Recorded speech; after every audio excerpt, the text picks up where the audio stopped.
was about to start. Oh, You as good? in- Are you good? Are you Yeah. good? Okay. I am good, yes. How are you? I am dandy. How are you? You're well now, aren't you? You're drinking your tea. You're well. We had a Yeah, little I'm well. break. We had a little break because Had a little break. I was ill. a little bit under the weather. But welcome back to the Dreadcast. This welcome back. episode 5. Yes, it's episode 5. Episode It's 5. 5 weeks. Well, not 5 weeks. About 7 weeks in now, but Made it a whole month. Made it a whole month easily.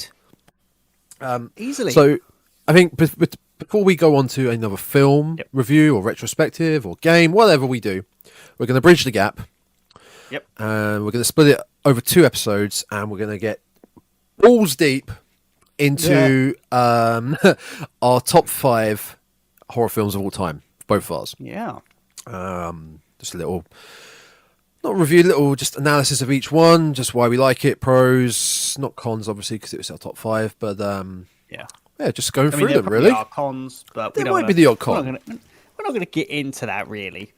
So I think the last episode was too much of cons reviewing that film. It was just a 2-hour odd-ish rip of one of the worst films that we've ever seen. And we thought nothing would top Halloween Kills, but we were massively wrong. Oh yeah. So this is quite a nice, upbeat, positive, pro horror, like showing love for the horror franchise episodes coming up now. You can consider these couple of episodes like our recommendations if you're new to horror. These are something you should check out. Without recommendations, if you're listening to this, I assume you're a horror fan anyway, and I would assume you probably because we've discussed in personal time our top 5 horrors between each other. So knowing what they are, if you're listening and you're a big horror fan, you've probably seen at least over half of these. Oh yeah, easily. Yeah, easily so. Let me get I need to make sure I've got my notes up. This is actually if I'm right, this is I think the 3rd time we've tried to record this episode. It is. Yeah, it is. The first time the first time failed because the recording got lost. The second time No. Oh, okay. The first time didn't get lost. It didn't even get recorded. Oh yeah, that's true. It did get recorded. It was it just got deleted by the PC slasher, as we call it now. Yeah. The second time we started recording it, and then when I started breaking down my number 5 film, all I could see was Tom looking at me going, "This man is not well." Are you okay? No, you're like, well. This film, it's great. It's great. Just go watch it. Yeah, it's great. I was like, dude, are you okay? Shall we just let's take a break, go to bed, have some water, and relax? Okay. That is pretty much what I did straight afterwards. I got a cup of tea, and I was like, I'm going to sleep. You were in a bad place that day. I know. Yep. And then So I lost my hearing the next day. Do you want to try again? You try again. So what? Okay. I mean, as we've discussed, we have our top number 1, but pretty much our 5 to 2. 5 to 5 and not to really 2 in are any kind of order. No, I would say my 5th, 4th, and 3rd place are. They're not films that I would consider are. Yeah, like my all-time favorites, but they still had like some form of an impact on me. That to this day, I'm like, oh yeah, these were definitely the films that I'd easily watch again and again, even if I'm sitting there laughing now because I'm like, I know where all the jump scares are. They're the ones that they're fond memories, but not my like, ooh, now that's the horror film that I consider number 1. Yeah. I fully get that. I'm pretty much the same. One takes the gold medal. Oh yeah. For me, 5 to 2 are the silvers. They're just the silvers. Oh. For me, they're just beneath it. Like I can't really. In fact, no, I lie. I'm a big, dirty liar. Number 2 is number 2. Number 2 is second place. So there are 3 bronze medals and there's a second silver. Yeah, there we go. That's what I was thinking. Yeah, fifth to third is bronze. Yeah. So I mean, we're splitting this into 2 episodes. Yes. Because we're going to talk 5 about and 10 4. films, really. So we're going to do 5 and 4 now. Yeah. Yeah. So shall go I for start? yeah, go for it. I'll try and get through it this time. So anyway, Take my 3. Yep, take 3 exactly. So number 5 on my list is, of course, the classic sci-fi horror film set in space, which is, of course, Ridley Scott's Alien film. Yes, I don't know what you're on this about. You bad can't have boy. horror in space. I know you can't. It's just not a genre that works. It's terrible. So yes, but this Ridley Scott's Alien, 1979 is when this great film came out, and I'm going to go on a limb here and say this is probably the classic sci-fi. Well, not sci-fi, but classic space horror film. Oh, without because let's doubt. face it, before this film, there was barely any space horror films that I know of that came out. And when Ridley Scott made this film, it was just groundbreaking in effectively, I mean, this is going to sound cheesy as anything, but taking horror to a new sort of height, you could say. And what I think is really great about this film is the first thing I have to touch on is the fact the set design is just fantastic. If you watch this movie, when they land on the deserted planet, it's got a funky name. I can't remember which one it is. But it goes from this incredible cavernous spaceship, which obviously we do come back to later. And everything is inspired by H.R. Geiger, a very, very weird bloke. He loves his penises. He does. He loves his penises, and he clearly loves his alien God bless horror him. crap. Because let's face it, he created some of the baddest looking things in this film. Mm-hmm. And it ranges from, like I said, this massively incredible set. But when we go back on the Nostromo, when they return after, they've taken that face hugger to the face, which I'm not going to lie, the reason that this isn't my top 5 is after I saw this film when I was way too young, shall we say. I was 11. Should not have seen this, but That's my uncle... very young. This is why you have uncles, because they let you get away with stuff, and then your parents find out and they go absolutely ballistic. And when I went to sleep that night, after forgetting that after cheating on my homework, because, I'd forgotten to do my homework as well. So, I was a naughty cheater at school. Swine. I know. After that facehugger scene where the thing, latches onto his face and does its, creepy finger stuff, I had to look under my bed because I was paranoid that there was a facehugger hiding under my bed. And everywhere I looked for, a few days after that, it was like opening cupboards so tentatively because I thought, oh my God, there's going to be one behind there. And that is why this has got to be on my top 5, because this was, I'm going to say this was my first experience with horror. My number 4, technically you could say, but I can't remember when I saw whichever one first. Yep. So I'm going to go with Alien because it just seems to be right. And it introduced me to this world of horror that I had never experienced before, because as an 11-year-old when was I 11? I was 11 in 2001. I'd never seen horror at that point in time. I'd heard of it, but I'd never seen it because obviously, my parents were good parents who didn't, keep me away from all that thing. Well, predominantly horror films obviously were 15s and 18s, so we never really had a chance at that rate at that point, unless we were sneakily getting a VHS from someone or sneakily staying up late to watch cable, even though at that age we still shouldn't have been.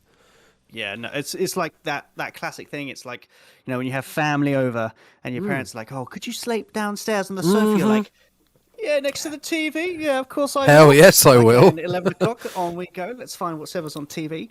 Yep. And that brings back so many great memories of doing that. I've completely lost where I was going with that. I was about to say, like you were saying, because you talked about more the facehugger more than the xenomorph, and yes, what would you find scarier, the xenomorph or the facehugger? I mean, the facehugger has a very, if you're afraid of spiders, it has arachnid tendencies to it. Like it's like you're saying, looking under your bed. You do that for spiders if you're scared of spiders. It's weird. I'm not scared of spiders. I mean, if I see one, I'm like, oh, okay, cool, there's a spider. It doesn't say, I don't know what it is. For me, the xenomorph, when I first saw it on screen, of course, you're like, oh my God, what is this thing? As it comes down from the chains, it's hanging on. You're just like, oh, this is incredible. I'll touch back on why I like the alien in this film more than the later ones, which was CGI, and they looked terrible. Oh, especially Alien Dog. And Alien 3 is that one? I think what freaked me out about this facehugger thing was what it does to people it latches onto. Yeah, It's got that it's that weird. Oh, how do I describe this for people? I mean, type in facehugger and you'll see what I mean. Its legs literally look like fingers. Yeah. They've got the same joints as the fingers, and it latches around your head. Yeah, like it's so no, I don't like it. For me, it's the face fucking. It's the face fucking. I mean, what else is it? What else is it? Like this little dangly thing comes out and straight down that mouth. Yeah, I think that's probably what.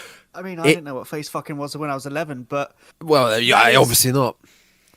I think it was the invasion. Invasion the right word? It's something along those lines. It's the fact that the xenomorph. It's there to kill you. That's obvious. It's just it's a killing machine. You come across it like, oh my God. At least it's hopefully going to be quick. I ain't fucking with that. No. What the face hugger does to you though is it's like a torture.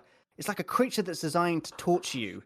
So obviously it attaches itself to your face, and the thing is, when it wraps itself around your neck, even then you're kind of sitting there going, okay, it suffocates you whilst keeping you alive. It's weird. But it's that invasion of your personal space and your body that when I was 11, I was just sitting there thinking, oh my God, could you imagine if there are creatures like this in the universe that could do this? And then, of course, when I started, researching things, of course, because the face huggers are effectively a parasite. Oh yeah, Are they a parasite? Yeah, they're kind of like a parasite. They lay a parasite inside you as the chest burster, which, if you've never seen Alien, you are in for such an iconic treat with that scene. I'm not going to spoil it because no. You gotta see it. And of course, then I looked up. I wonder what parasites are. And of course, when you start looking up parasites and you find that there are creatures like that on Earth that will invade your body, for me, I was just like, oh, these things just get more and more disgusting. That's a bad wormhole to go down, looking up parasites. Oh, yeah. Like Wikipedia and that's I've done that before, and just I know this actually exists in my world. Like the most disgusting parasite that I think you could probably say is akin to what the facehuggers do is the botflies. Oh, I know them. Yeah, I know. I'm not going to go into it because, quite frankly, what they do is pretty disgusting.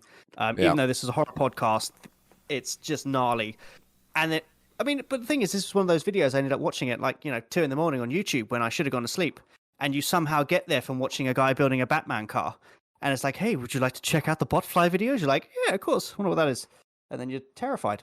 Yep. And the other thing that makes Alien such a great film for me is everything that they did in this film is handmade. There's there might be a bit of CGI. The majority is practical effects.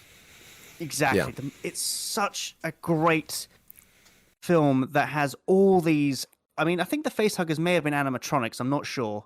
I believe they were. I think they were. And it's an animatronic for the facehugger. Then you've got this big handcrafted xenomorph suit, which is a guy. I think the guy is like 6'10" who wore the suit. He was very slim. Very slim. He was very slim. And he's walking around in this thing. And when you see it, especially compared to the later Alien films, it just looks so much more terrifying because it's right there with them. Whereas in the CGI ones, you're like, I can kind of tell it's a bit naff. Yeah. It doesn't really have that kind of shock impact as it did when it first arrived on the screen, which I thought was incredible. I think the scare factor is definitely they're more there because of having a human in the suit. Because, so this alien fake alien has a real body / skeleton inside it, which can do natural human movements, right? Yeah. And the alien is kind of built like a human. It's got 2 arms, 2 legs. It's got a tail, but one that's got a head. It's kind of a human body-like. Yeah. CGI, you can only do so much. You can only get to 99% of perfecting the way the body moves. If you've got a real life person in there, that's gonna look even creepier. Exactly. And that is what made this. That's why this film, for me, is a top 5, because everything that Ridley Scott did in this film, for me, it was just on point. He went to make this creepy sci-fi space horror film, and in my eyes, he perfected it. It was incredible. Plus, the music in the background to it is very. I think it's very orchestral techno. Not techno. Techno's the wrong word. It's not techno. I'm getting that confused. It's very orchestral, and I just love listening to it because it builds up very softly, and then you have these massively high peaks of this music when something is going on. The aliens running around. I think it's Kane. Is it Kane? I believe Kane's getting his face, fucked by a thing. Well done. Yeah, I thought I gotta get this in somewhere. Well done. And the music, I can't remember who does the music. I do apologize. Who did it? Oh dear. This is highly unprofessional. Highly unprofessional. I'll have to look it up. I think it's Brian something. I'll check it out later.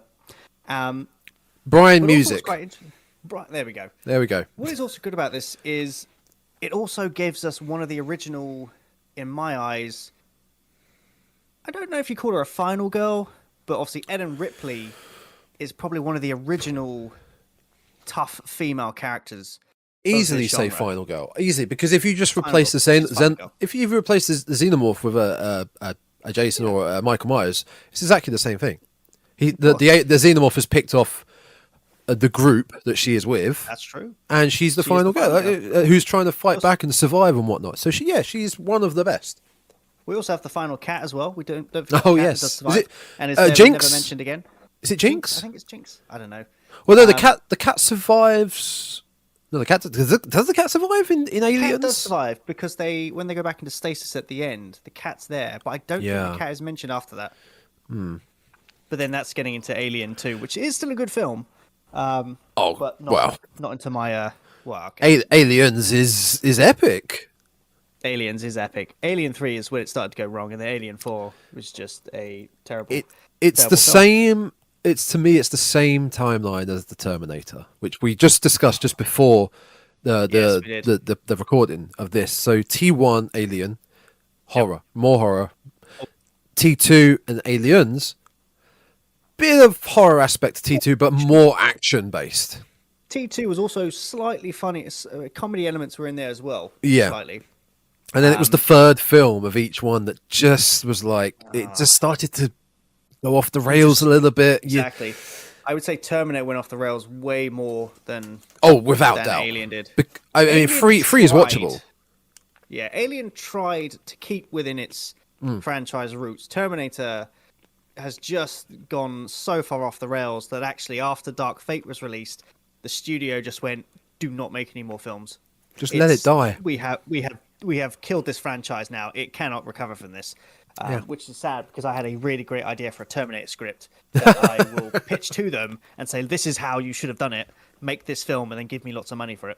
You're going to be the arsehole that brings it back again. I will be. I'll bring it back and be like, "Look, this is what Dark Fate should have been, James Cameron." All right.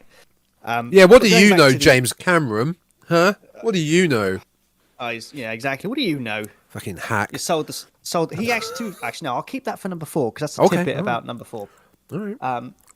But going back to the Alien film, it's also a really kind of good metaphor. In my eyes, that he did was that even if it's so far in the future, it's like 2142 or something. Yeah, so it's about 100 odd years into the future. But despite this, you would think in that time, humankind would have been like, okay, you know what? Let's just get on with each other. Let's have peace. Let's go explore space. Enough room in this vast universe for everyone to explore. And yet, it still comes down to when Weyland Yutani gets told, "Oh, by the way, we have this massive killing machine thing on our ship. It's killing the crew. What do we do? To them, it's like, we have just got the ultimate weapon here. We can use this against other people on our planet. We have to have it. And even then, it's like, even in, probably 100 years' time, humankind will probably still be obsessed with who's got the biggest stick. Yeah, no, that's what's going on right now. Yeah, exactly. And it's unfortunately what's going on right now in the world. Yeah. And it's true. If we do go out into space and do find, creatures that are like this, it will be a case of, right, well, they're not as smart as we are, but they're pretty damn dangerous. So how can we use that against the people back home? And mankind thinking they could control it. Yeah, exactly. It's in our. I think it's one of our fallacies. Our failings is, even though we're like, oh, we should all be friends. In 10 years' time, you'd be like, yeah, screw them. We're not friends. No. Let's find a way to, fuck each other over. Yep. Always someone to there's always gonna be someone to fuck someone else over and try and have more power. Always. Exactly. But that was my number 5. Alien. Do check it out. It's a great film. Yeah, in case you never heard of it. It's a film about an alien. Little independent film that came out about, I don't know, 50 years ago nearly. My God, yeah, it was. Well, what was it, 79? So God, it was almost 50 years ago. 40. What is that? Yeah. 47? No. 40, now, no. God. No. Oh, quick maths. Oh, no. So it'll be 50 in 2029. Oh, so no. it's currently 43. 8 years old. 48. How did you... 43? I don't know. How did you get 48? Oh, yeah. It's 44. Wait, you just said it's 50 years old in 2029. It's because I subtracted 8 from 2029. Oh, that'd be 2021. So my maths is off anyway. Do you need to go? Are you okay? Yeah, are you okay? Do you need to go? I need to go. We'll just record this again in a couple of weeks. Yeah, let's try. We'll do take 4 then. Yeah. I tell you what, if this didn't work, I don't want to do this again. No, we're not. We've talked about this with each other so much. We're just going to be repeating ourselves over and over again. I think what we would do is, if this doesn't record, is we'll link up on Twitch and we'll say, look, this is the top 5. We're just going to talk to you about it. If you want to see it there. Yeah, if you want to see it, just watch the highlights and then you'll get it. It'll be fine. Yeah. Right. So, what is your number 5 then? Okay.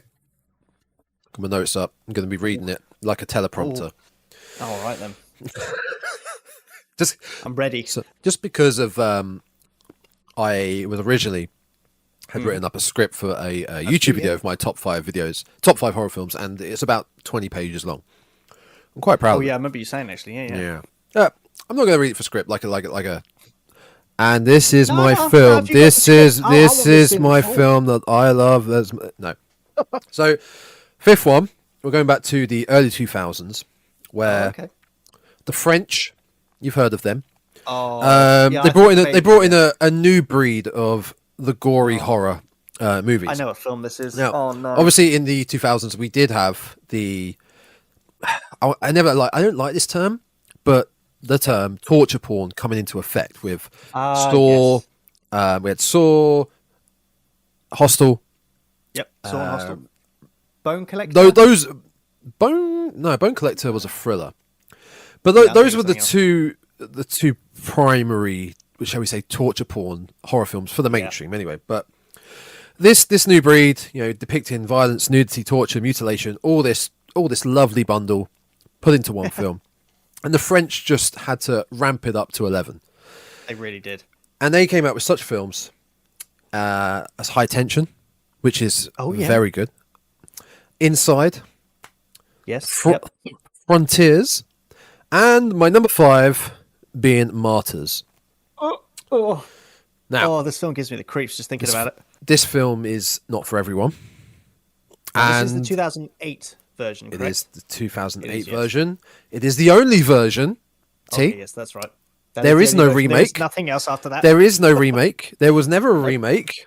You should, if you think there is a remake out there, you should hand your horror card back in because you do not deserve it. You should hand it back in. They're going to cut it up, and you can apply for one in 3 months' time when your ban is over. Yep. Oh dear.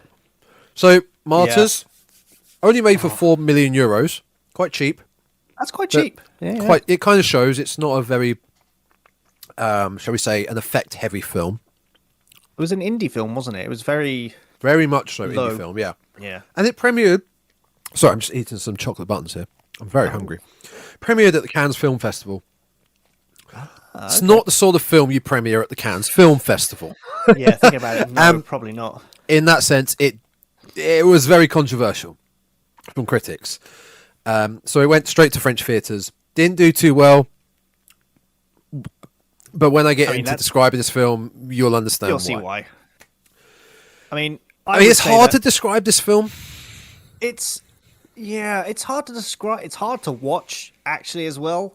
I remember when I saw this film, even I was like, I mean, I've seen some stuff. I mean, I listen to Cannibal Corpse, so I've heard some and seen some weird stuff. But even watching this film, even I was like, okay, now there's a line, and I'm like, this is actually making me feel not like creeped out, but I was like, I feel quite dirty watching this because it's like I need a shower. It's like it's making my skin crawl, and not in a good way. And we love horror. We love horror, right? But there are certain genres, say subgenres in the horror genre that I'm personally like, I can watch, but I'm not going to go out my way to watch. Yeah. A film like I Spit on Your Grave. I've watched it. I don't see the need to go back and watch it. I'm not going to get enjoyment from watching it. Serbian film. I'm not going to get enjoy. I've watched it. I don't need to. No. This though, I could watch again and still feel creeped out and just terrified. And not terrified. Terrified. I use the word terrified. Disturbed. Terrified. It to me is close to being scared. Like terrified. Disturbed is probably a good one, or taken back. Chilled. Chilled. Yeah. Like I will watch this and feel chilled. And there's not many films that can do that, and I feel that's really impressive. That is. If a film like that can give that sort of emotion to you, Martyrs will do that to you. And I'm not going to describe the whole film synopsis, but the film is kind of in two halves. The film, the story-wise, is kind of in two halves. But the first half I can kind of describe. So it's basically about a young girl in France. I don't really know her age. I think she's early teens. Escapes from basically being kidnapped, and it's some sort of factory, some disused facility. She escapes. She's clearly injured, distressed, and then we actually get into the film. She's older. She's hunting down the people that did it. Yep.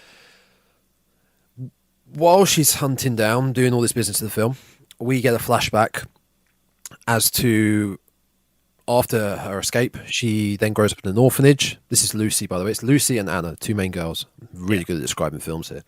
Lucy and Anna, they both grow up in an orphanage, but they both become best friends. Now, Lucy is so traumatized by her kidnapping, her abduction, her past, her horrific past. Yeah.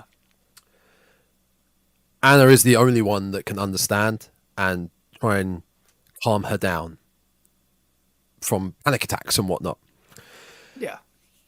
So she's like a guardian angel to her. Yeah.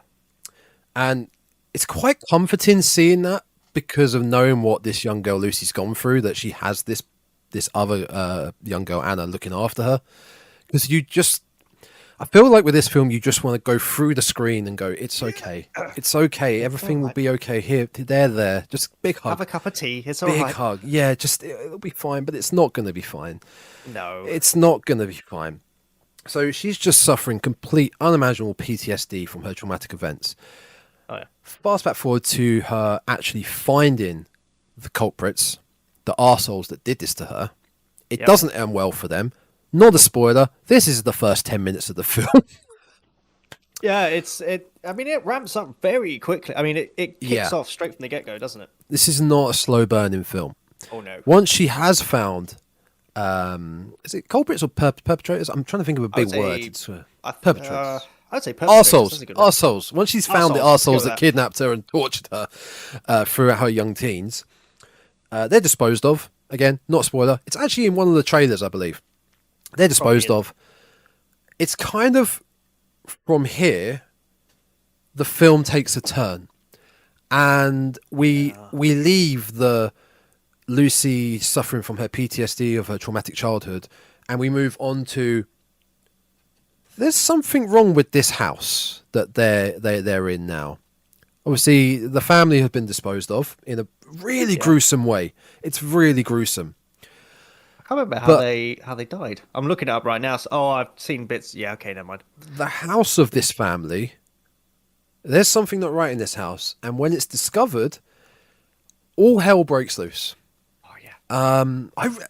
This is a film like all the films we're going to describe. Most of them are mine list. I can describe and spoil. I don't want to spoil. No, I would agree with that. This film, I think because it was unique in what the premise. I'm trying to think. I would say that it was unique in how they carried out this premise of this story, especially when, like you said, they get into the house and that's when the twist starts happening. Unfortunately, I know this sounds like we're pausing here for dramatic effect on this podcast, but actually, if we thinking about this film, if we were to go into any kind of what happens to these characters and what they find, it will probably ruin the experience for you. That's why I don't want to describe it too much. Yeah, it's like you said, it is a very low budget indie film, French indie film that came out. That, to be fair, not many people probably have heard. I mean, obviously they did do a remake which failed miserably. Oh God, yeah. But yeah, I would say if you're interested in it, just watch it. Don't look it up, because if you look it up, you'll probably see the spoilers, etc., and you'll be like, well, I don't need to see it now, which would take away from it. It's not for everyone. Like I have friends that are also massive horror fans, but despise this film. They really think it's either rubbish or they just don't like it. It's a bleak film, and I think what helps with that bleakness, there's no off the cuff joke or any positivity. There's no positivity in this film. This is a bleak film that slowly gets worse and worse. I would probably say you could describe it as, have you heard of a film called The Road? Yes, there we go. Yeah, exactly. The Road is just depressing as fuck. Yeah, it's bleak. There's no fun in it. There's nothing in it. It just gets worse. I kid you not. I was told about The Road. It's not a horror film. It's like a dystopian, I don't know, nuclear war, something or other. Something's gone wrong. The world is dying, etc. And I thought, all right, I'll give it a shot. I kid you not. After 15 minutes, I was like, I am so depressed in my thoughts. I'm like, I had to stop watching it because I'm like, I'm sorry, this film is just, oh God, it's so down. It's such a downer. But so basically, Martyrs is like a film is like The Road in horror in terms of its bleakness. Yeah, it doesn't let up. There's okay, spoiler here. It's not a happy ending. No, I'm not going to say what happens, but it's not a happy ending. The script is what it is. You have to just embrace the film for what it is. Yeah. It is an emotional roller coaster. It's bleak, but it's very unique. I think there's not much else really like it. The acting for the two main leads, the women, is fantastic in my opinion. Because I'm picturing some of the scenes in my head, and I'm just like, what they would have to have gone through to get that level of intensity must have been insane. The main lead actress who plays Lucy, her name passes me my mind. I will find that for you. The amount of PTSD she portrays, traumatic panic attacks and whatnot she portrays, it's just heartbreaking, and you can't turn away. No, it's you have to just keep watching. One thing I do want to mention though. Go on. Well, I was just going to say you have Moyana. This is probably not how you say the names. I do apologize. It's Moyana Aleu, who's Anna. It's probably wrong. And Mylene Jampanoy was Lucy. Wow, they sound French. They sound French. I probably butchered their names. Probably have done. Yeah. But there you go. Yes, I will highly praise their acting in it. So as I mentioned earlier on, that Martyrs, you'd probably categorize it as torture porn in a way, even though it's a weird name for a horror genre. I never liked the name. It is. It's like it's when not I heard it, like appealing. torture porn. You're like, well, that's not the kind of thing I would fap to. Not gonna No, lie. it's not appealing, is it? No. At Oh, least, saw. Oh. at least slasher kind of gives the implication of murder mystery, as I think we discussed with Scream. Like it gives that implication. So, a bit of a thriller. Torture porn. Yay! Yay. So, You want to see some torture porn this weekend, honey? Yeah, go on, then. no, not really. Leave me alone. So you categorize it as torture porn, really, and I think the part that helps emphasize that is the level of gore in this film. Oh, it's high. But more so how it is high, but more so how it's presented. Now, blood and gore have always been a staple with the big hitters. So we're talking somewhat Brain Dead / Dead Alive or Evil Dead, where it's over the top and comical, you know? Yeah, exactly. But because of that, you kind of stop hiding behind like a pillow and you kind of just get used to it. It's like like the 1980s. Obviously, 1980s. You had the big horror films. You had like Jason, Freddy, Michael. I think Michael's out of it. You knew there was going to be blood and guts, but you knew like, oh yeah, it's special effects. It's cool. And then of course you had but it was done in a tasty way. And then, of course, like you said, you had the Evil Dead where they were like, no, just ramp up the campiness. Let's just have fun with this. Let's just go mad. Yeah, that's it. The campiness, and let's just go silly with it. Oh, yeah. And a lot of the time, that's tolerable and watchable for a lot of people because they people will think, oh, it's just... No. It's the context, it's the context. Yes. And it's the context with Martyrs where the gore... In my opinion, and I can handle the gore. I work in effects. I can handle the gore. That's true. But it's the context of these gore effects that makes me feel very squeamish. And again, I want to help these girls out. I just want to help them. You really do. You really do. You have to have. It's quite a tough stomach for it. I've worked as a model for special effects, which specialized in like horror wounds and things like that. I did a great one where I had like a fake axe, like shoulder axe wound. Oh yeah. So it looked like my entire shoulder blade had been split apart and there's like bones sticking out and everything. It was great. So I took a picture of it and I posted it on my Instagram saying, "Oh shit, this happened to me today." So many people freaked out because they were like, "Oh my god, are you okay?" And I'm like, "Trust me, if this happened, I'll send you the picture after we finish recording." And I said, "Trust me, if that had actually happened to me, I would not be posting selfies on Instagram. No, I'm not that stupid." But yeah, I see you obviously you said you can handle it. For me, just sitting here thinking about, especially I think that scene, shall we say? I think you know the one I'm thinking of. My skin is crawling, and it's because I'm sitting there going, "Oh my god, how." The thought of that for me is nice one with my skin is crawling. I know. Nice one with that. Nice one with that. Yeah. For me, I'm not going to say any more because if I say any more, it's going to give away why I'm getting that feeling. The visual of torture or just mercilessly attacked. I'm trying to use that in a vague sense. Can be more brutal and vicious looking than straight up just stabbing them, guts and blood and stuff. I would say I think you've hit it on the nail. It's the context and the way it's done, the way it's delivered. So I'm going to compare it. So I'm going to compare Martyrs and Saw. So when I think the Saw. I thought the first Saw film was great. It's incredible. It was incredible. It was unique. It was cool. I loved it. But if I compare the things that they did they had to do to themselves in Saw to like escape, for me when I saw that I'm like, oh the classic like, oh, I can't believe he just did that. Whereas when I watch Martyrs, I'm just like, please stop. Oh my god, please stop. And it's I'm gonna have to stop thinking about it because it is making me. You remember that? Not feel good. Remember that really old viral video of "Leave Britney alone." Leave her. God, that's what I'm thinking of the two lead women. Leave them alone. Leave them alone, please. Lucy, Hannah. I mean, so Martyrs is far from an easy watch for anyone. That's including hardcore horror nerds like ourselves, I'd say. If you've got a weak stomach, you probably won't like this film.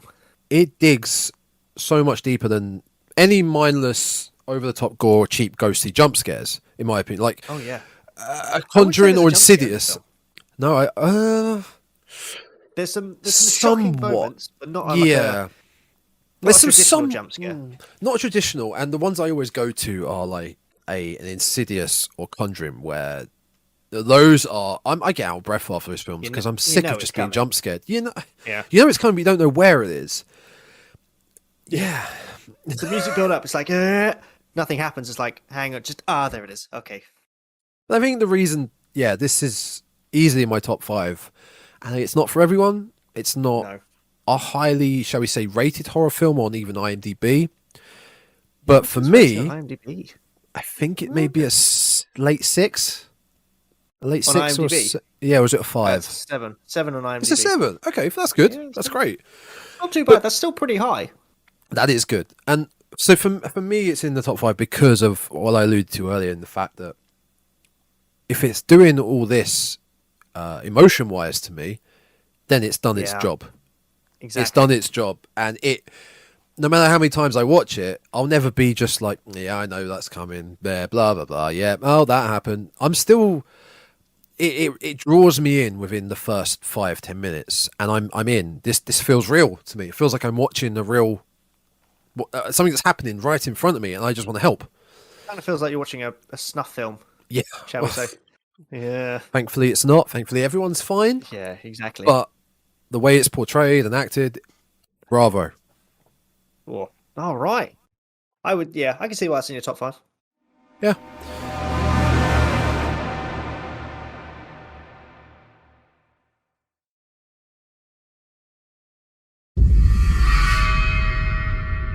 So, number 4. Number 4. We did it. That's it. Even if this recording fucks up, we have a recording. We have an episode of our top 5, our top 5th horror film each. 5th. We'll just do an episode, like an episode a week. It's like every week you get 2 films that we recommend. God, we'd be milking like a whole month of just what's our favourite horror films. You'd have 10 weeks of that, and there you go. So what's your number 4? So my number 4 is the film that came out in 1984 called The Terminator. Yes, by James Cameron. 84? Yeah, 1984. It was actually later than I thought it was. I thought it was 1970s, but it was 1984. It feels early for me. I thought it was later than that. I thought it was much later. No. Well, Terminator 2 was 1991. Yes. So that is probably why, which, to be fair, going in terms of like sequels and movies, that's what, a 1984 to 1991. That's 7 years. 7 years, yeah. Which, in terms of Hollywood sequels, that's quite a gap for that time. Although for the time, yeah. I am fairly certain it's because I think James Cameron went off to do like Titanic. No, Titanic was later. No, Titanic was 97. What was he doing in the 19? He was doing something else. He did The Abyss in the 1980s. What was he doing? I just got to look this up now. Don't know if he did The Abyss. I'm not sure what year that was. The Abyss. He might have been doing something. He was doing something alongside Terminator, which is why he may have been writing. Did he do Aliens? He did Aliens. I think he did Aliens. Yeah. So he did do Aliens, but I'm not sure the year it was. It was Rambo. He was doing Rambo. He did Rambo. Yeah. I didn't know that. He did Rambo. Yeah, Rambo First Blood Part 2. He did The Abyss. There we go. Yeah. Then it was... He didn't actually do... Oh, he did. And Aliens. There you go. Yeah, there we go. That's why he was busy. And he was probably busy writing Avatar and stealing ideas. Yeah, probably. He's still got... How many... Apparently, we have Avatar 5 coming soon. We have Avatar 2. Yeah, we have 2 coming soon. Anyway, enough about Avatar, because that's not a horror film. Yes, no, we're not talking about Avatar. Unless you're terrified of aliens. But anyway, back to the Terminator. So, yes, my top number 4 is, of course, the Terminator film, which... Now, we discussed this before we were recording, as we said, as to whether this was a horror film or not. And I think it comes down to personal preference about whether you would view this as a horror film. For me, personally, it does. Because, quite frankly, the storyline behind it is terrifying, if you think about it. I would easily agree it's horror. Easily. Oh, yeah. Easily. I mean, if you, like you said, if you were to take out, we'll call it the slasher test, shall we? If you were to take out the Terminator as a robot, if you were to, throw him away and stick in, I don't know, Jason Voorhees, you'd be like, well, it's a horror film. It's a slasher film. He's a slasher from the future. He's coming back. He's killing loads of people. And you would count it as a horror film. But I think because it's a robot or a cybernetic organism thing, there's a very long word for it, Model Systems 101, a lot of people would say, well, actually, it's more sci-fi then, isn't it? It's a time-traveling story. Yeah, because it's got a robot. Because it's got a robot that, is an infiltration model and yet is 6 foot something, built like a tank and has a very distinct accent, which makes him stand out quite a bit. Yeah, but, just a bit. That's digressing, shall we say. But yes, so the Terminator is in my top 4 because it was, again, I probably saw this at the same time, near the same time of Alien, around my very early teens, way earlier than I should have been watching this film, shall we say, because this one actually was an 8. I believe this one was an 18. I don't know whether Alien was. I'm assuming it was. Alien was, yep. It was. Okay, so they're both 18s. There we go.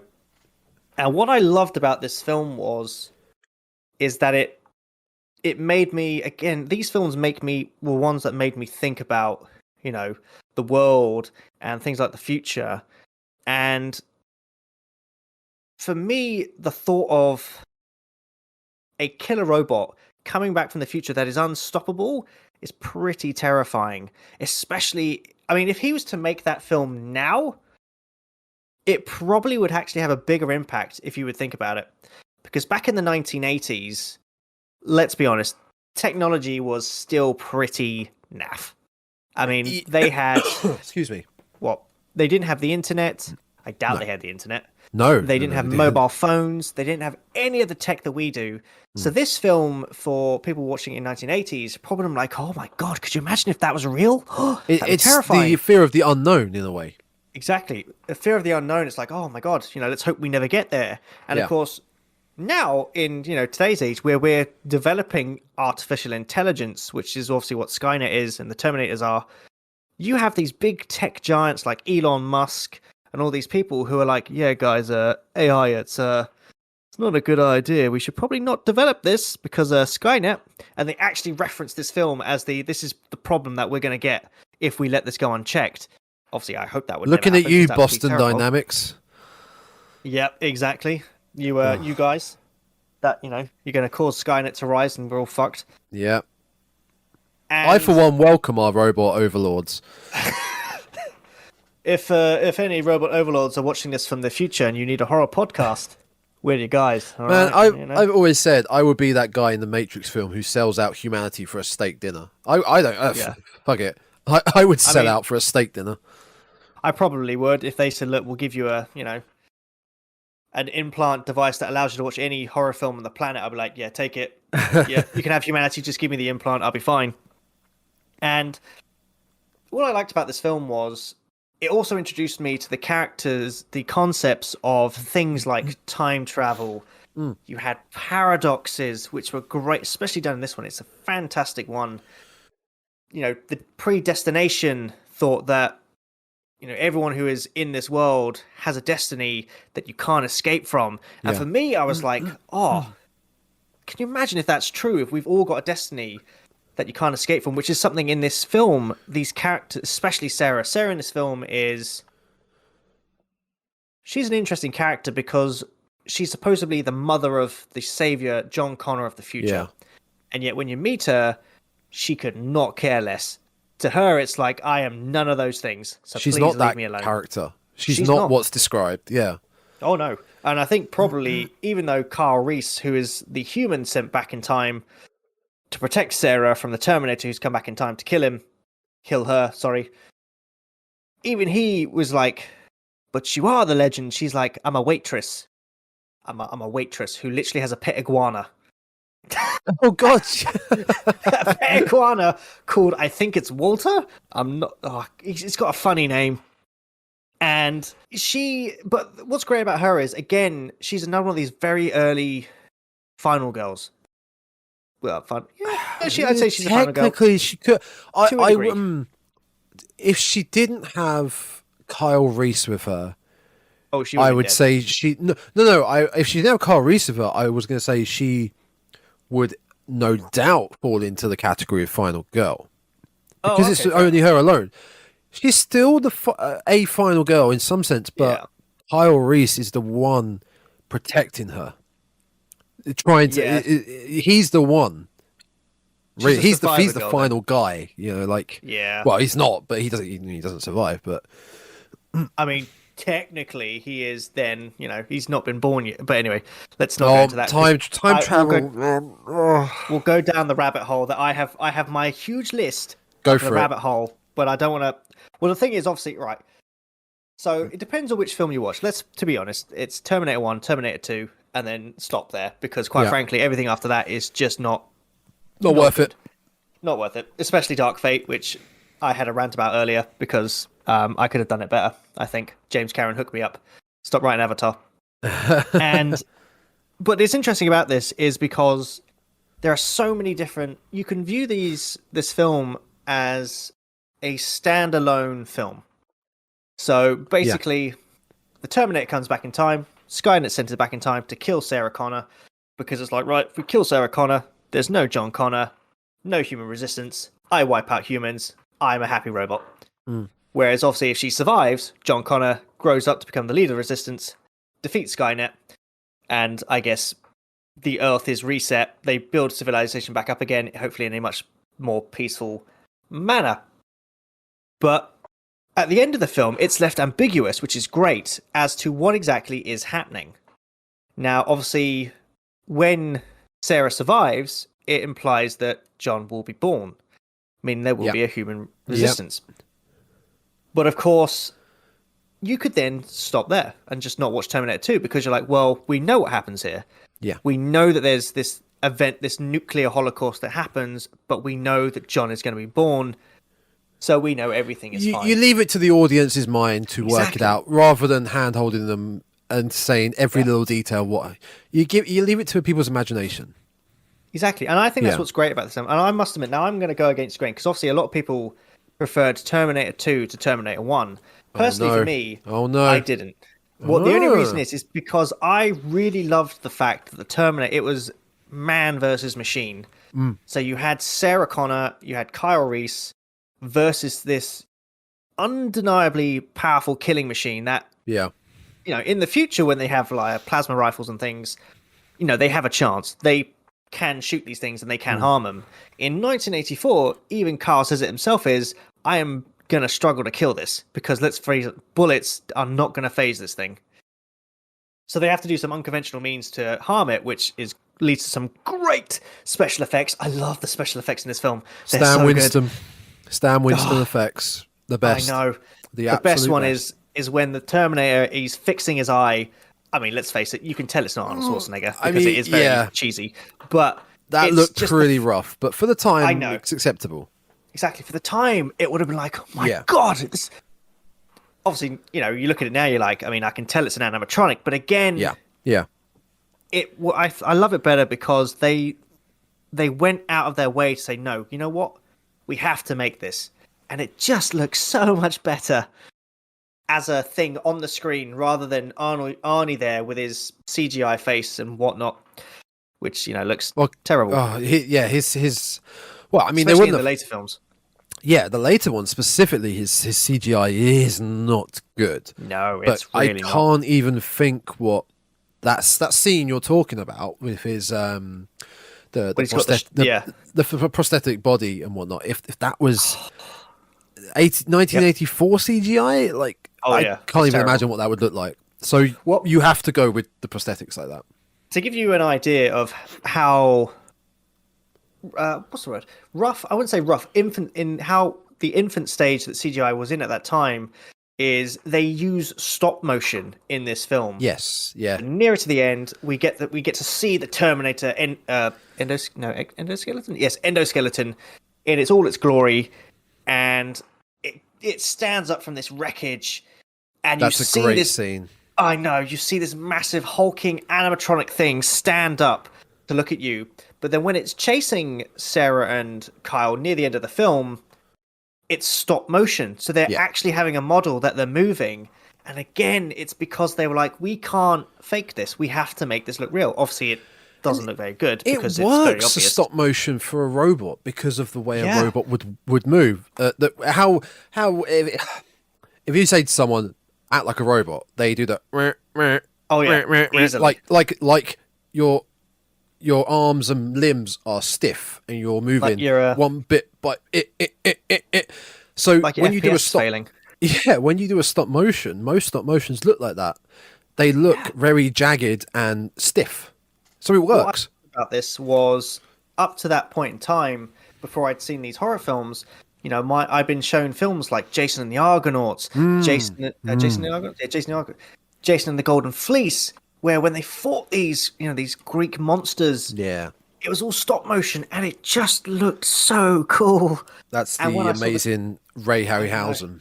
Yeah, and when I saw this in the Terminator, I know I'm going on about practical special effects rather than horror elements to it. You talk about effects.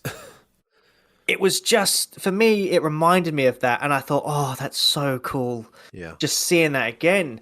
And the other bits that I really liked about this film, here's a little tidbit for you. Actually, 2 bits to it. James Cameron sold the Terminator script for $1. He sold it for $1. Okay. And he sold it to, I believe it was the producer, if I'm correct. Who did he sell it to? I think he sold it to either the writer or the writer or producer, and he told her, "You can buy this film off me. You can make it so long as I direct it."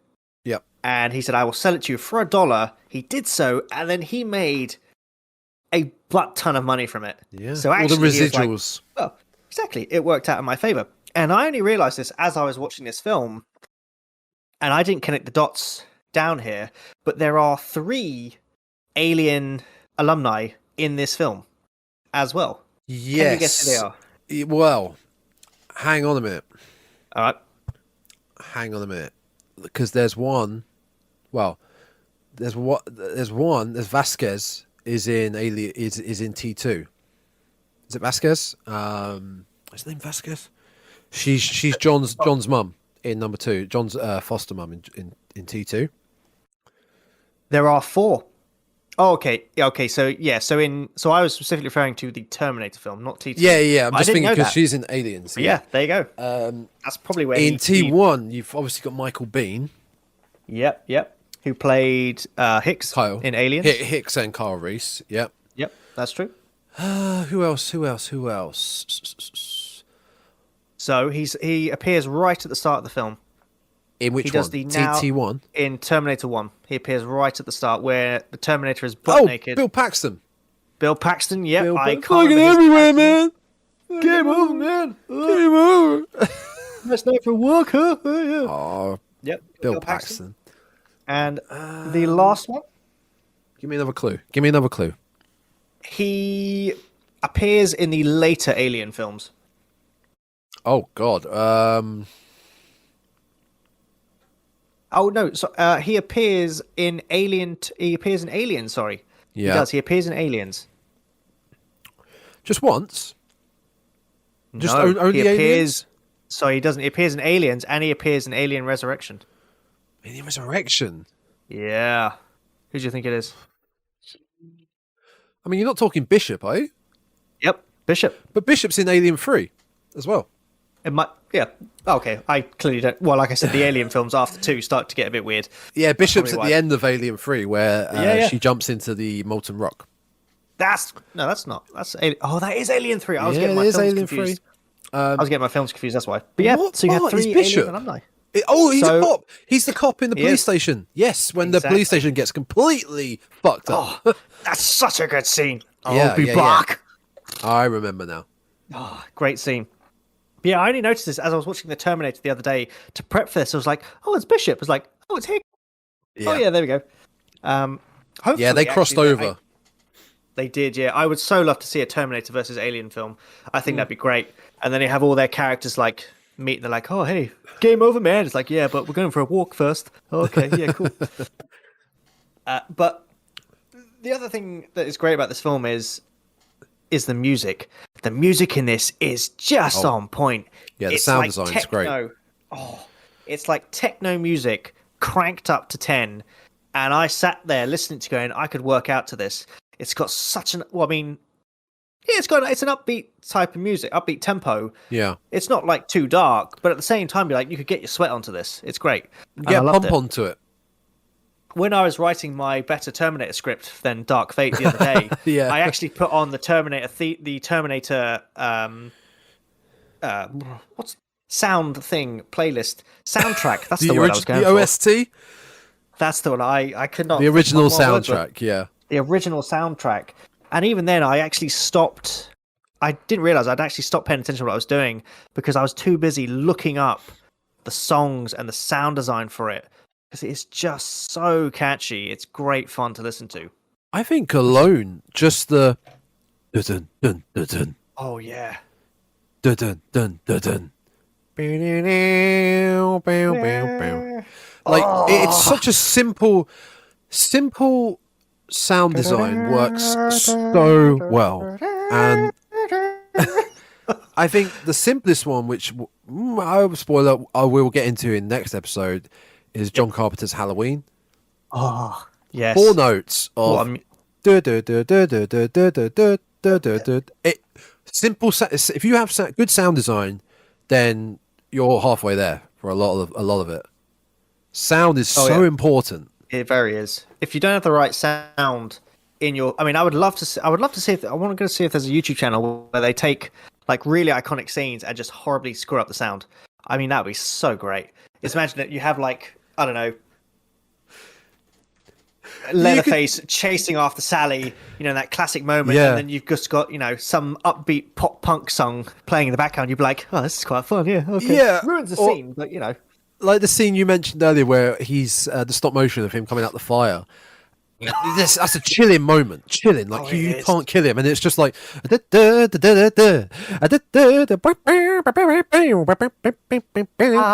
on sunshine. Hello, my baby. Hello, my honey. Hello. Oh yes. It's so important. I tell you what. I think what we should do is we should do that, but we should take scenes from Martyrs. And no. Just horribly muck up the sound. It'd be great fun. C'est la vie. Oh, jeez, it'd be amazing. I would think. Oh, Again, and I'll kind of link it around. Oh, to be fair, there is quite a funny green screen mishap in this, which I don't think anyone's picked up on because I couldn't see it in IMDb.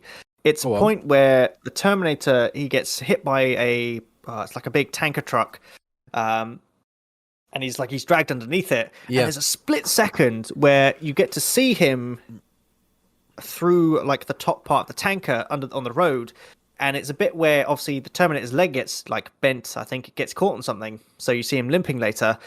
But in a brief flash, you can see there's like a green screen that's been wrapped around whatever dummy it is legs. Oh yeah, and I'm assuming they did that because they were going to add in a special effect to show the leg, but they never added it in. They just forgot to do it. So they missed a few frames in a way. Yeah, they missed a few frames of this bit where he goes under the truck, and you can see the green screen that's wrapped around the dummy's leg. Or I'm assuming it's not a real person because that would be way too dangerous to do that. But there you go. Get your letters writ to Jim Cameron now. Get them written. Let's get this sorted. Let's get this fixed and reshot, re-edited. Well, that's the thing. They couldn't actually do that many reshoots on this film because they didn't really have the budget for it. So the reason it's filmed mostly at night, especially when it's outside, is because what James Cameron had to do was he wasn't allowed to close down the streets. They just said, no, you can't do it. You're not allowed to. So he had to do it guerrilla style. And when it got to late at night, when there was a little break in the traffic, he would run across the street, block the road off, film the scene, and then literally had to run out the street again before the traffic came back because the cops in the city were like, no, you can't close everything down. You're just not allowed to. Do they ever specify what city T1 is in? Because I believe T2 is LA, right? I think T1 is LA as well. It is LA. I thought it was, yeah. And I've heard LA is notoriously hard to shoot in. Unless you're Michael Bay with Transformers, You can't shut anything down.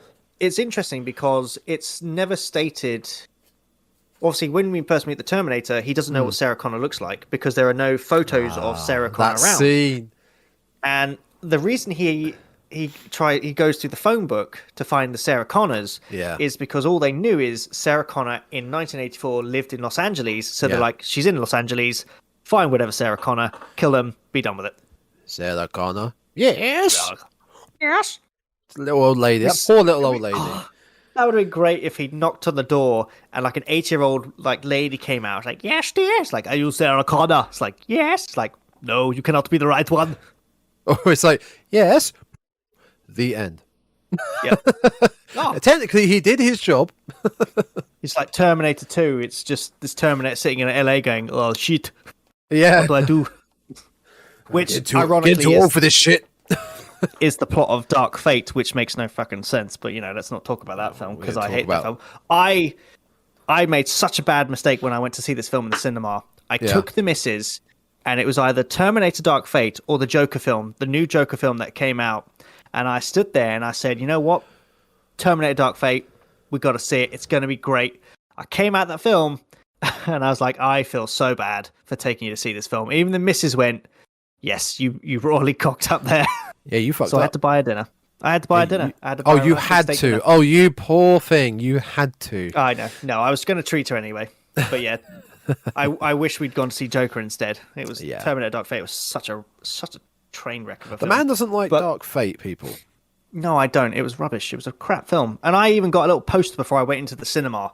Luckily, I didn't pay for it, and I've since thrown it in the bin. But I would say before I finish it, the last thing that I got from this film was it goes back to the same thing that Alien did.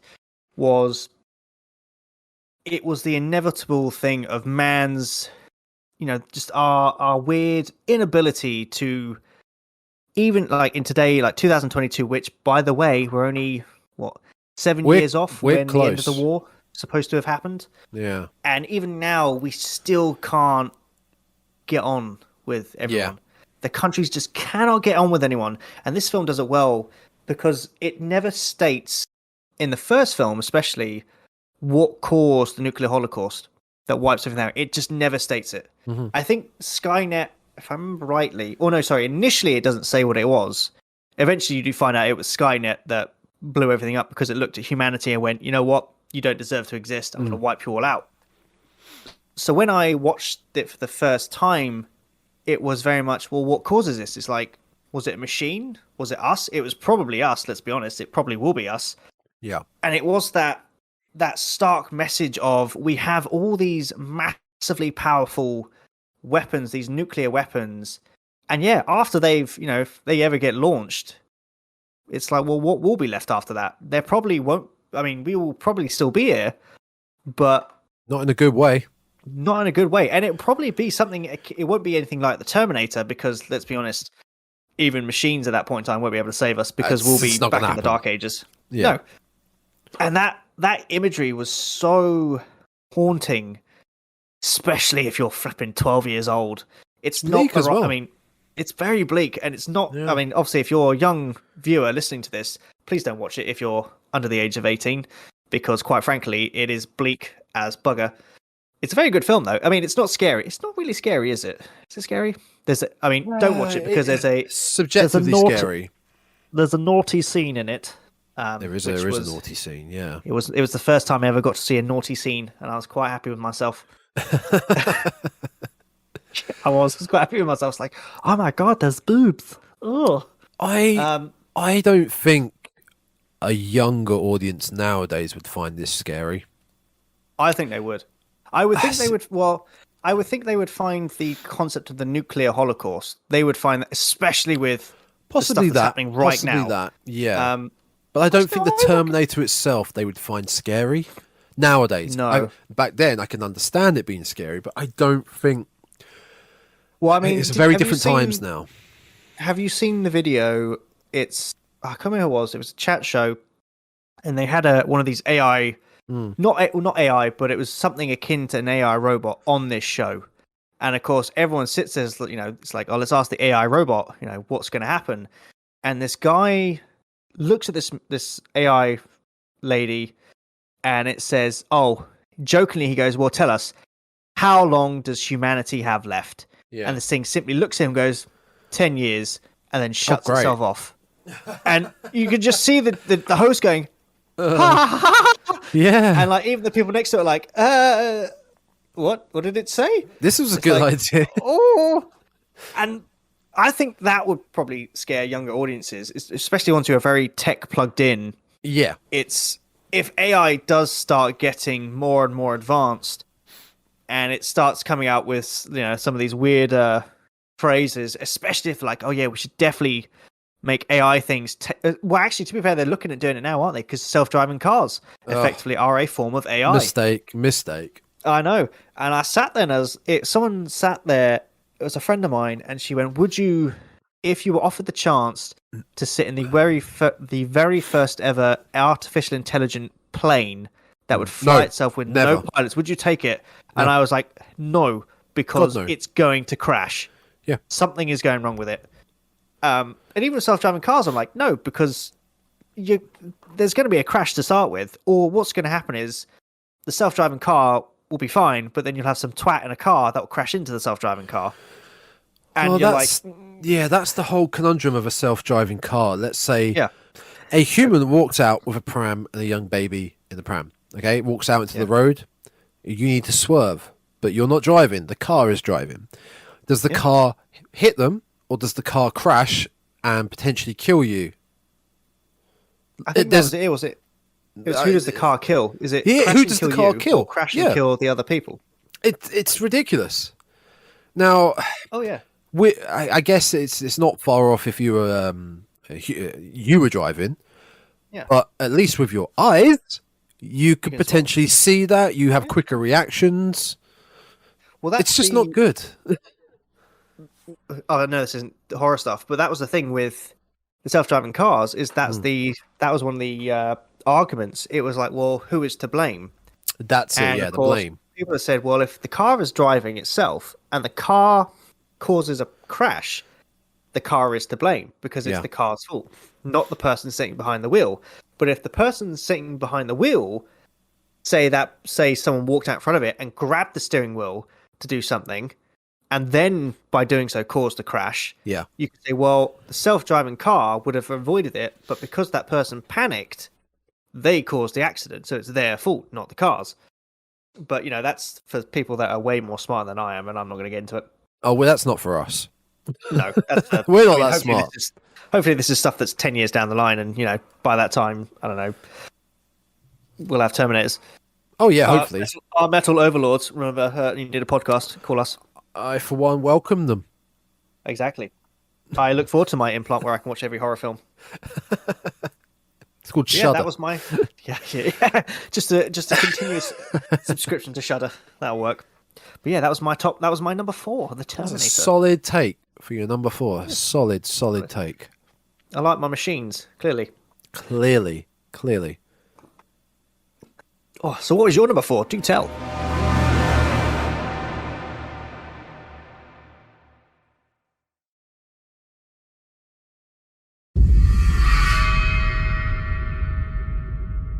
Yes. Numero 4. So, in my opinion,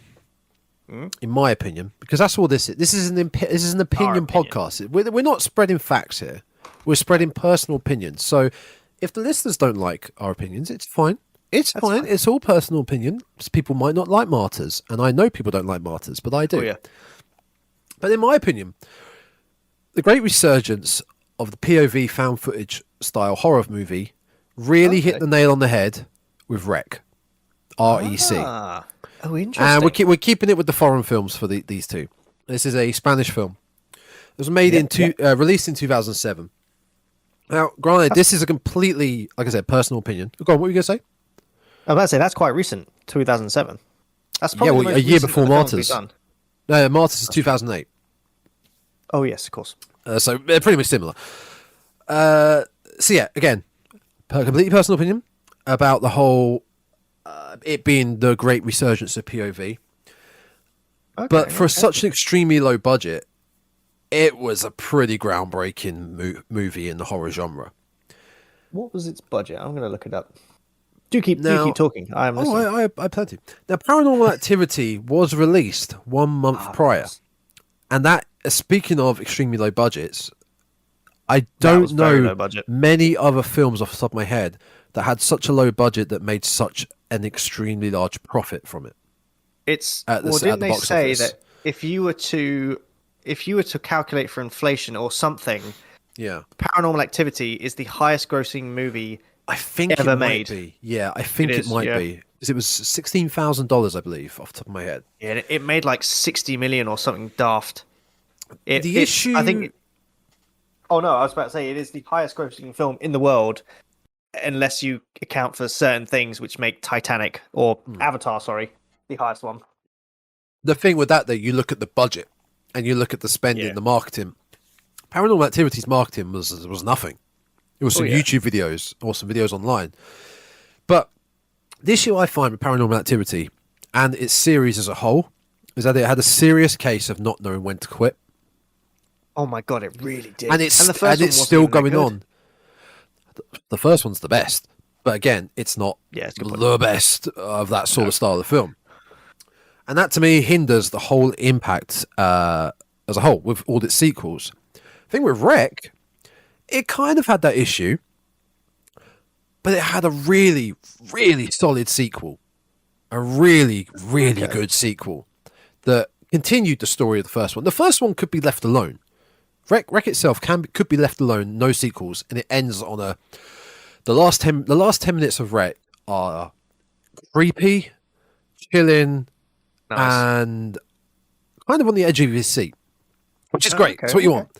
So you could end it with that, but they brought it back, and they didn't disappoint with Wreck 2. It works. It's a competent sequel, and that's where you could end it. But unfortunately, they did do a third and a fourth. The third is a prequel to the first, and the fourth carries on after 2. But compared to the Paranormal series, which I believe one came out last year, was it something Kin? They're on something daft now. They're on like Paranormal Activity 7. It was ridiculous. It got ridiculous.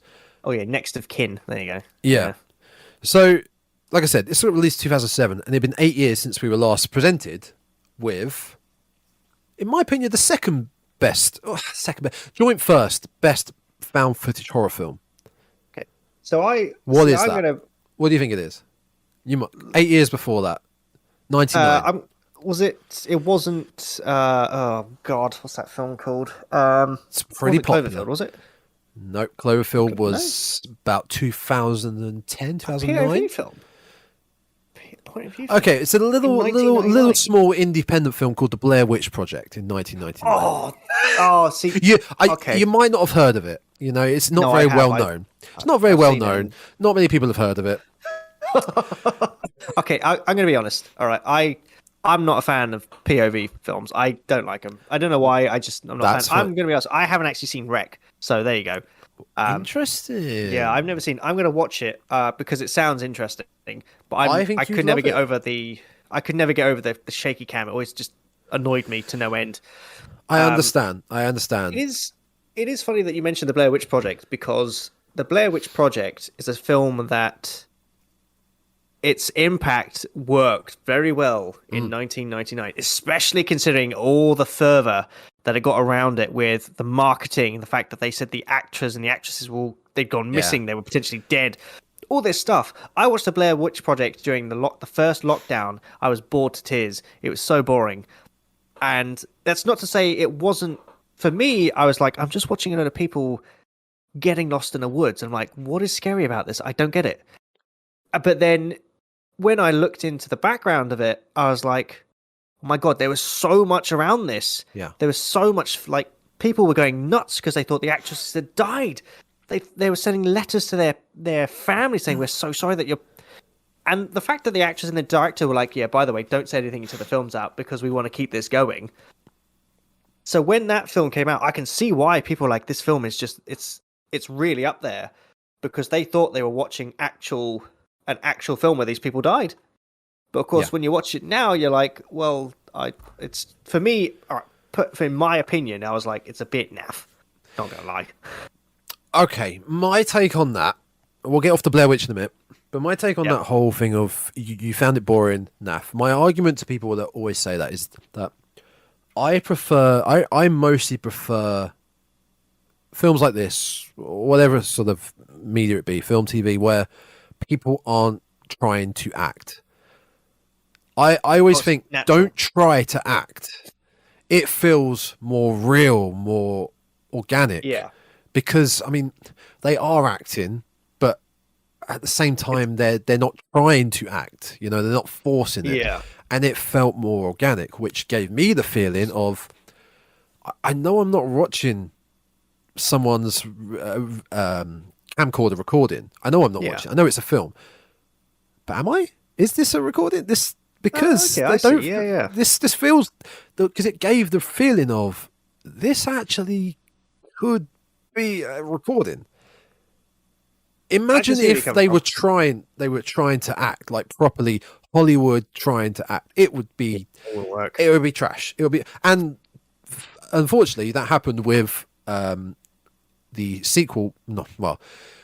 The 2016 sequel. I think it was 2016.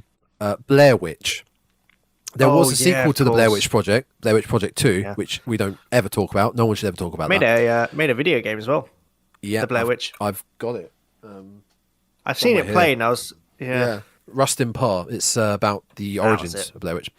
But there was the true sequel called Blair Witch, which came out a few years back, and that feels it's still POV, but it feels Hollywood.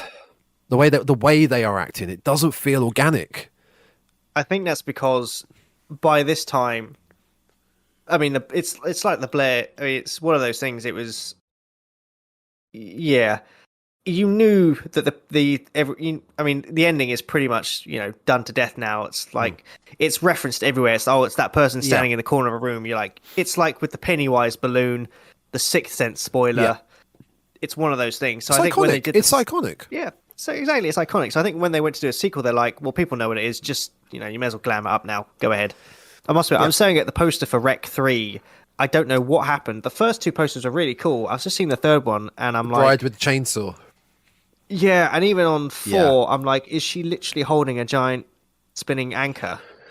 Watch the first one. Just watch the first one. Yeah. I'll give the first 2 a go, and I'll probably stop there. The thing I mentioned about the acting feeling more organic, and it kind of works for this film as well. The acting doesn't feel forced. It doesn't feel Hollywood and fake. It feels organic. It feels real, because premise of the film, very simplistic horror story set in Barcelona. That's in Spain, in case you didn't know. We're basically following a news reporter, and her and a cameraman, they're basically doing a fly on the wall documentary of a fire station. Simple. Oh, okay. Something you'd find on Channel 5 or Channel 4, 9 p.m. on a Sunday night. Nice. Something boring and basic. They get a call. A lady is trapped in their apartment, downtown Barcelona. They go out with the firemen to see what's going on. They get into the apartment building. The residents of the apartment building are downstairs in the lobby. The firemen, the news reporter, they go up. Oh. And... you haven't seen it? That's probably about as far as I'm going to go. I'm gonna close the Wikipedia page because I'm like, okay, I'm not going to go too much further. They are basically they're stuck in this building now. Okay, they go up, but they come back down, but things happen in between, and things escalate. They escalate even more. What I like about this POV film, you've got to have a good reason why the camera's still rolling. Yeah, exactly. You've got to have a good reason. This is a news reporter. You think about news reporters and journalists, they have to get the story. They have to get it. They have to get it. Exactly. So they're constantly keep rolling, capture everything. We have to tell this. We have to tell this. Rather than some dude bro going, whoa, I'm just filming this for no apparent reason. So I think that kind of helps it get away with it. It gets away. I think that's why I kind of have shied away from the POV thing, because in my mind, especially when you watch films like Cloverfield, big alien thing, and people are like, let's record this. I'd be like, put your damn phone down. There's an alien in your city. Run. Don't film this. What are you filming this for? Great example. I love Cloverfield, but when you think about it like that, they've just come from a party. He was filming at a party, a birthday party or a leaving party, whatever it was. Something like that, yeah. This thing, literally a thing, a monster. It is a monster. Oh, yeah. And he's still filming. He's still filming at the end when it's in front of him. What are you going to do? You're going to upload that to Twitter and show people? Exactly. There is no Twitter. There's a monster destroying the planet. Exactly. Everyone is now... That's why with... I liked the Cloverfield film where it was set in the bunker. If you haven't seen that one, do watch that. That one is very weird. Very Cloverfield creepy. Lane. That's the one. Yes. I like that one. I thought it was John... John Goodman. I can't remember his name. John Goodman. Oh, he's very good in this film because he usually does comedies, and this was very sinister for him. But it's like you said, he's filming this thing, and it's like it would be as if Godzilla, because we're big Godzilla fans here as well. We love Godzilla. Yep. Oh yeah. Walked out the ocean right now and started blowing up Tokyo because let's face it, he always blows up Tokyo for some reason. People were like, "Oh, look, I'm filming Godzilla." It's like, mate, I'm watching this on the news. I can tell it. I know it's Godzilla because that would be world-altering news. It's like there is a gigantic atomic lizard on our planet. There's a walking nuclear bomb. There's a walking nuclear bomb. Walking nuke. Like every government over the world be like, well, shit, we can't hide this from the people. It's like, yeah, by the way, there's a walking nuclear bomb. We've known about it for 10 years. We just thought he wouldn't wake up. Yeah. And so that's what I think. That kind of what bugs me about POV stuff is a lot of the time when I've watched films, I'm like, put your damn phone down. Why are you filming this? There's something running towards you. I would have shat my pants, dropped my phone, and I'd be legging it out the other side of the door rather than going, I need to capture this for my Instagram. Yep. We'll come back to it. A lot of these things come down to the context. Yeah. This news reporter, like I said, it works. Paranormal Activity, it works. They have quote unquote they have paranormal activity occurring in their house. Yeah. And they want to find out what's going on, so they set up some odd little cameras. And at times they pick up the camera and move it around, but for the majority it's like it's while they're sleeping, it's positioned on the stand or the table. Yeah. So that works. It has to have a context, and this works to me. The journalist, they have to keep recording. They have to keep going because they're locked in this building. They're not allowed out because of what happens when they go up to this apartment. Oh, I got to watch this now. I think this is on Shudder as well, so I might have to watch this after this recording. It was remade. Obviously, it was remade for Western audiences because it's a Spanish film. And it was remade and called Quarantine. Oh, it was, yeah. With, what's her name from Dexter? I can't remember her name. No, I can't help you with that one. Yeah. But it's called Quarantine simply because they're quarantined in the building. To me, of course, yeah. That's a bit of a spoiler, calling it that. Calling it wreck is the recording. Yeah. Quarantine, it gives it away a little bit. Okay, I mean, yeah, considering that no, I'm not. I'm just gonna watch it. I mean, to be fair, it's a short film. I've just seen on IMDb. It's only an hour and 18 minutes. That's very short for a film. It pops off. It pops off within the first 10 minutes. You're in. You're done. But again, you're going. It sounds like that works because, if you were, I think that works with the fast pace of how this would actually play down. Was if, like you said, you got stuck in a, I don't know, whatever this is, and the events only last an hour.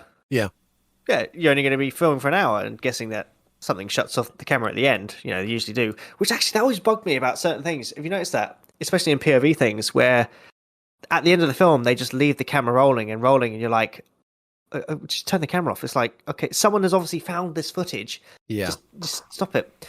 There is a Netflix show called Archive 81, which is based around POV footage. And it's a guy that what does he do?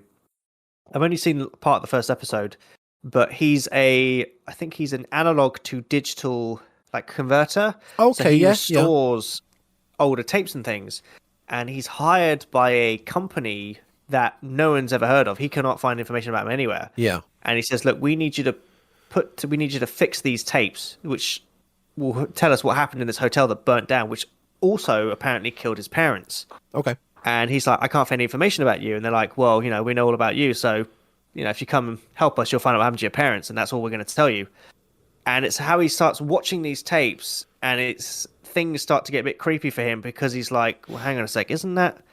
There's a great image of it. He fixes, before he gets in touch with this company, one of these POV found footages is he's watching this image, and it's this family with a dog. And he's looking at the dog, and it's like, that's my dog. How on earth do they have my dog? Yeah. But it's a different family. He doesn't know who they are. And it's like, that's my dog.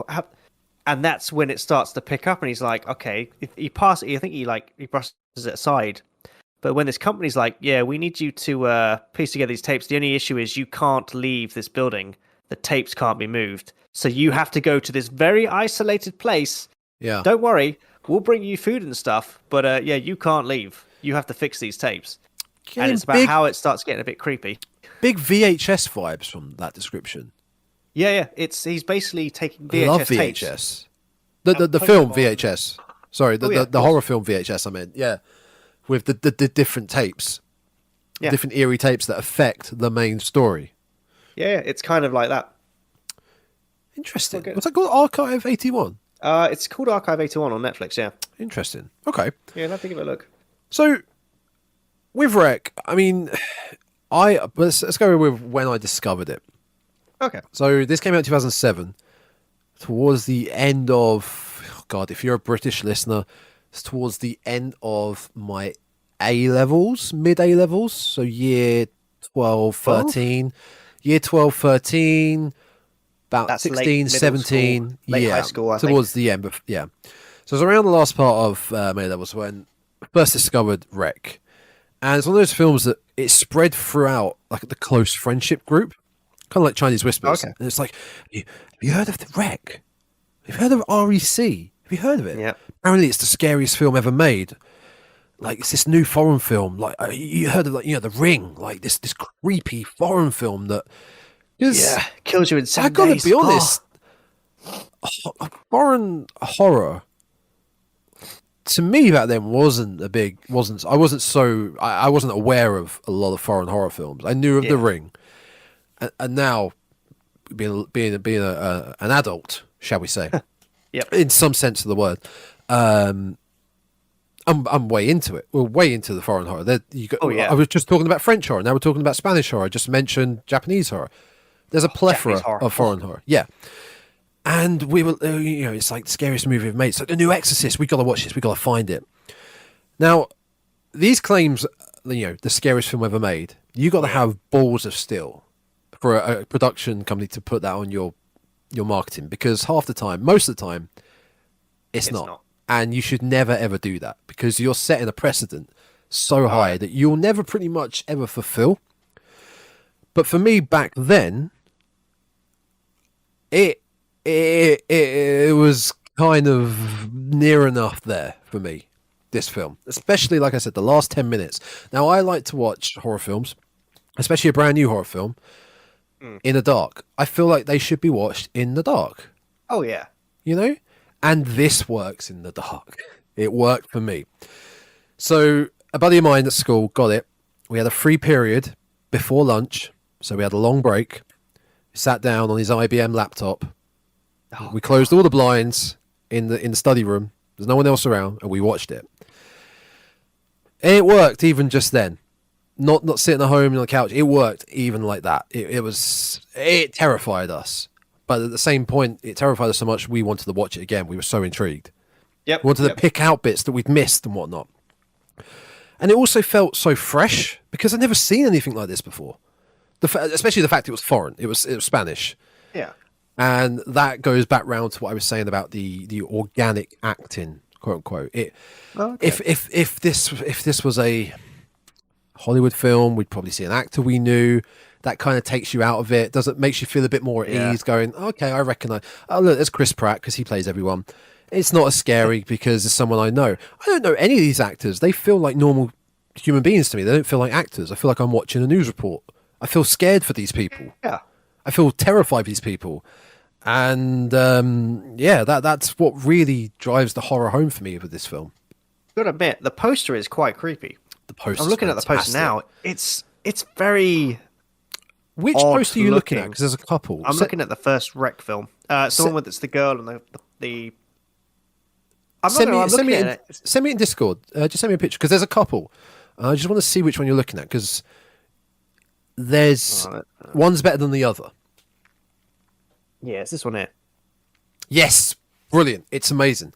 It's such a simplistic poster, and it's scary. The poster itself is scary. It's basically a half profile of the lead actress's face, but in a very darkly shot, I guess, setting. It gives me vibes of a like a really weird looking, the dolls from the Dark Crystal. Yeah. It's giving me vibes of that. I thought she was a doll for a second. It's very odd. It's very weird looking in a good way. It's a beautiful poster. It's a bit odd. It's a beautiful horror film poster because of the simplicity of it. Yeah. It really is. But yeah, it's some of the best. Those are some of the better posters that are simple. Highly recommend you yourself watch Rec. And if you can watch it by the time we do part 2, so we can have a little discussion on it. Just I want to hear what your thought. Well, I'll watch it tonight then. Yeah. I mean, it's not long. It's not long. Yeah, it's only pretty much an hour, so I'll watch it tonight. If I can find it, I'll watch it tonight. It should be. I think it's on Shudder, so I'll check it out on Shudder. But if you've not seen Rec, I highly recommend. Just if you're not a fan of subtitles, please just sit through it because it's worth it. And if you can get the sequel, watch the sequel. Forget about 3 and 4. But if you just want to watch one. And it's pure horror. It's just pure terror. And the last 10 minutes, you watch the last 10 minutes in the dark, you won't turn away. You won't be turning away. Cara, we're going to watch this film in the dark. Yeah, okay, cool. As T is talking to the dog. Yep. She looks thoroughly thrilled to be watching this in the dark. She'll probably fall asleep. What happened? It'll get to a really creepy moment, and she'll snore, and I'll jump out my skin. That is guaranteed. That's going to happen. I can guarantee it. So that's my 4. That's my 4 and 5. That was cool. I like 4 and 5. I like the fact that you've gone for the foreign ones. I think that's we've quite gone cool. very different. I haven't got many foreign horror films that I like. I mean, I've got one. I mean, the only one I can think of that I really thought was creepy was Audition, the Japanese horror. Audition is incredible. That for me is a great Japanese. It's a mind buggery of a film. It's really, especially the last 20 minutes. I mean, it's a slow burn, but the last 20 minutes just make you feel quite. The girl is just fantastic. She is a creep. She would be a really good slasher. Yeah. But they never made any sequels to it, which in a way is, don't need a sequel to Audition. Don't need any sequels. There was a Japanese horror film that I found on YouTube. It's really annoying. I can't find it since. I mean, I watched this back when I was maybe 17, 18. It was really unusual because it was based on the premise of it was like some sort of a camera. It was like an old-fashioned Polaroid camera, which I thought was really funny. And it was a cursed camera. Okay. And if you had your photo taken by it, your face would become distorted upon coming out, but it would print how you would die. So effectively, the camera would curse you as it took your photo. It would show you this their faces were all twisted into that really weird. Very familiar. I know. Very familiar. I can't remember what it is. It's really annoying. It's not Fatal Frame, which they did do. Apparently, they're doing a film, which might be quite good. Yeah. But it was just really weird. But it was set in its time because they all had the Nokia 3410s and the flip phones, and you're like, oh my god! Oh, I've got that phone too. But it was a really, really well done horror film. And it's annoying because I can't remember what it was called. I have to try and find it on YouTube.